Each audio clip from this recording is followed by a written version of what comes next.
So it's finally happened. The Hard Knocks Sorority Podcast has had their first audio foobar. Episode 17, Locked Doors, ends where the audio file for session number 8 ended, but unfortunately that is not where the game session ended. In fact, I didn't even realize this until I was editing session 9 and started searching in vain for the audio we were missing. To make matters worse, the audio we are missing is pretty critical. It could have been Technomancers. It could have been Cecile covering the team's tracks. I don't know. In any case, I wanted to reach out to you and apologize for our long absence, and assure you that we are now back on track, and will continue to release episodes at our usual rate of about one a week. Thank you for continuing to share your time with us. So in order to get this episode back on track, I'm going to do a bit of narration. Please bear with us as we work to overcome these technical difficulties. Grace looked at her friend Boxer with wide eyes. "I can't open this with magic," she said. "Damn it," Boxer swore. Over her comlink she called the girl, Cecile.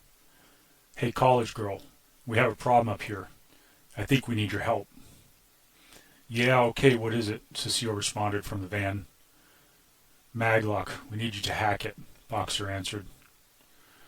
"What makes you think I can hack a Maglock? I'm not a criminal," came back the retort. Boxer looked pained. Fine. I'll take care of it myself." Then she spun and kicked in the office door. Grace took a surprised step back and looked from the door to Boxer. Yeah, I know. Hopefully no one heard that. You cover the door and watch my back. Cecile, we are on the clock." "What does that even mean?" Cecile shot back. "Never mind," Boxer answered, as she quickly surveyed the room with a practiced eye. There wasn't much furniture, a desk and a bookshelf. It smelled musty and unused. The floor-to-ceiling windows overlooking the car park were perfect for her purposes, though. Boxer muscled the desk into place. Then she went and extracted a small device from her harness and attached it to the glass. There was a quick hiss, and the device cut a perfectly round hole in the glass. Boxer removed the device and dropped the circle of glass onto the floor. Her bag was on the desk. She quickly unpacked and assembled the Walter MA-1200, fit the silencer, and deployed the bipod. Resting the bipod on the desk, she sighted through the optics and let the smart gun link kick in. The reticle imposed over her vision showed her the car park, and Grace's van and Deandra's bike. Deandra and Ice were standing at the back of the van waiting. Presumably the college girl was in the van. Perfect. "I'm in position," she said over her comlink. Behind her she heard the pony moving to cover the door. A few minutes later Deandra called in. "He'll be here in 2 minutes." From her position, Boxer watched another big motorcycle pull into the car lot. Through the scope and her image-enhancing cyber eyes she recognized the knight-errant officer Jim Ansell. Or, she supposed she should think of him as George Van Housen. According to Prokop and Ice, that was his real name, and he was a former Lone Star captain and vigilante. It didn't matter, she thought to herself. A target's a target. Through the scope, Jim, George, whatever, the target appeared remarkably nonchalant for someone making deals with Shadowrunners. But then again, she supposed the man was arrogant, and didn't really have any reason to expect trouble. From his perspective, he wasn't the actual goal of the crew. They were about to disabuse him of that notion. Arrogance leads to miscalculations. He'd made one hell of a miscalculation tonight. George Van Housen was a big man with short, military-style blonde hair. He carried himself with the natural swagger and ease of the self-righteous. As he pulled up the big Harley behind the van, he grinned inwardly. The van was so stereotypical of these criminal types. Perfect for carrying not a crew and their loot, but short on speed and handling. The back doors were open and flanked by the oddly green elven woman and the older human male who he had met at Greasy Ben's.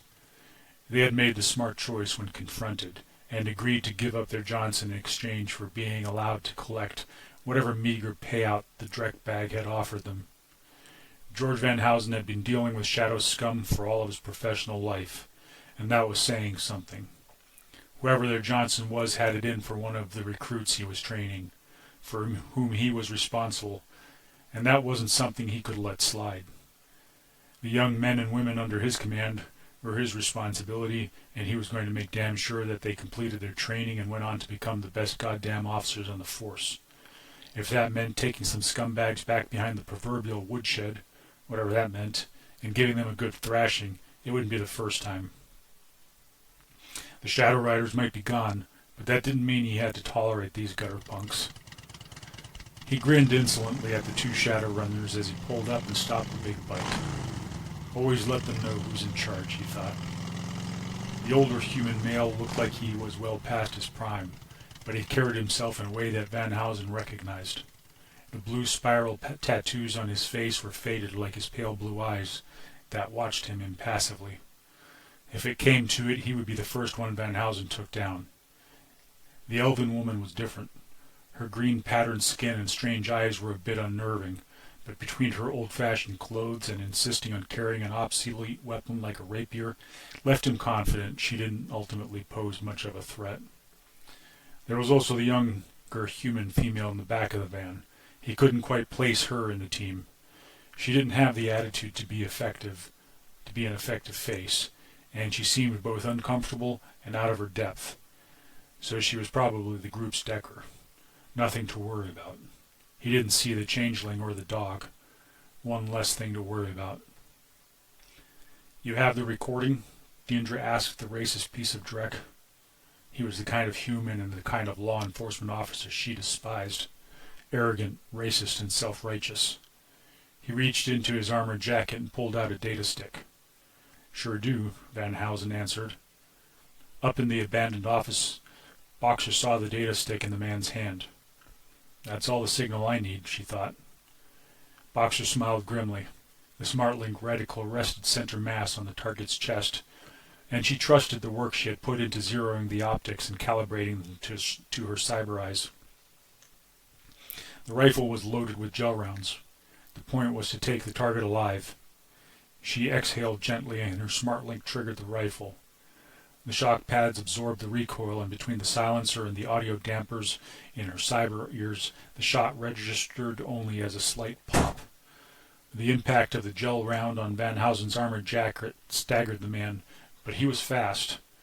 A look of anger and outrage flashed onto his face as he drew an Ingram smart gun from under his jacket and triggered a burst at Deandra Nice. Staggered as he was from the impact of the high-velocity round and off balance on the heavy motorcycle, the burst went wide. Then Boxer's SmartLink triggered her second shot, and the gel round slammed into Van Housen, sending him and his motorcycle to the ground. The Ingram clattered on the pavement. Ice bent over and scooped up the unconscious man and deposited him in the back of the van. Deandra brought out a set of plasteel cuffs and secured him while making sure he was still alive. Then she searched the motorcycle and picked up the data stick. Cecile in the van gritted her teeth and searched the downed cop for RFID tags. He seemed clean. "We need to get out of here," she yelled. Ice scrambled into the back of the van and Deandra was starting her own bike. Up in the office, Boxer swiftly dismantled and stowed her rifle. "Now to get back to the van as quickly as possible, Nightingale," she said. That elevator wasn't quick, Nightingale thought. Why wouldn't we just go straight back to my van? Humans could be so confusing. But then she realized her friend Boxer was mundane and hadn't thought the situation through from the perspective of magic. She cast a spell and, magically gripping the desk, propelled it through the window. The glass, already leaking from having a hole cut in it, shattered. Nightingale released the desk and it plummeted out of sight along with the fragments of the window pane. "Trek, Nightingale! We aren't trying to attract attention," Boxer yelled. "I know a quicker way," Nightingale yelled back. "Hold on." Before Boxer could react, Nightingale grabbed her with telekinesis, and holding on to her friend took a flying leap out of the window.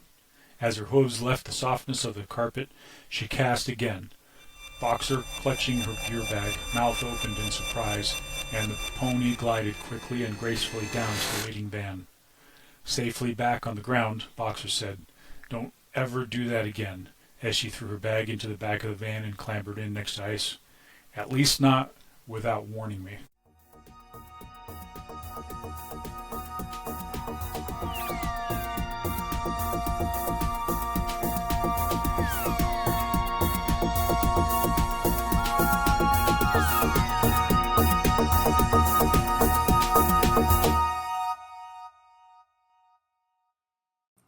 The Topps Company, Inc. has sole ownership of the names, logo, artwork, marks, photographs, sounds, audio, video, and/or any proprietary material used in connection with the game Shadowrun. The Topps Company, Inc. has granted permission to the Hard Knocks Sorority podcast to use such names, logos, artwork, marks, and/or any proprietary materials for promotional and informational purposes on its website, but does not endorse and is not affiliated with the Hard Knocks Sorority podcast in any official capacity whatsoever.